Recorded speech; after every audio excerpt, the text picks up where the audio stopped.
गौतम बुद्धाची कथा. आम्रपाली. एकदा भगवान बुद्ध भटकंती करत वैशालीच्या अभयारण्यात आले. त्यांच्या आगमनाची बातमी काही मिनिटातच शहरात पसरली आणि त्यांच्या दर्शनासाठी लोक तेथे येऊ लागले. शहरात मोठमोठे लोकही त्यांना भेटायला आली होती. तथागतांनी त्यांचे आमंत्रण स्वीकारावे आणि त्यांच्या घरी जेवायला यावे अशी प्रत्येकाची इच्छा होती. आम्रपाली ही वैशालीची सर्वात सुंदर आणि प्रतिष्ठित गणिका होती. ती देखील बुद्धदेवांच्या तपस्वी जीवनाने प्रभावित झाली होती आणि स्वतःच्या तिरस्करणीय जीवनाचा तिला वीट आला होता. तीही बुद्धदेवांना आमंत्रण देण्यासाठी पोहोचली.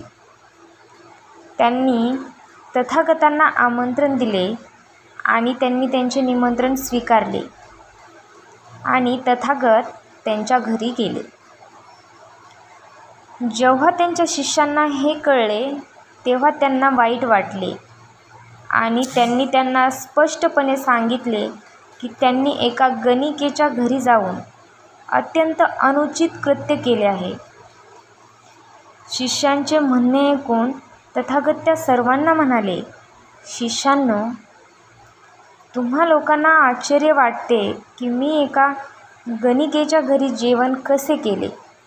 याचे कारण म्हणजे ती जरी गणिका असली तरी तिने पश्चातापाच्या आगीत स्वतःला जाळून पवित्र केले आहे.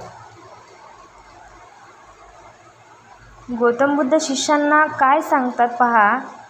शिष्यांनो, तुम्हा लोकांना आश्चर्य वाटते की मी एका गणिकेच्या घरी जेवण कसे केले. याचे कारण म्हणजे ती जरी गणिका असली तरी तिने पश्चातापाच्या आगीत स्वतःला जाळून पवित्र केले आहे.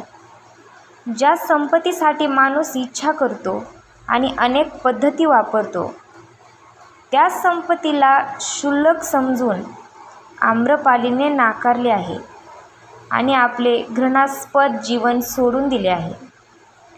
अशा परिस्थितीत मी तिचे निमंत्रण कसे नाकारू. तुम्ही विचार करा की तिला अजून हीन समजायचे का.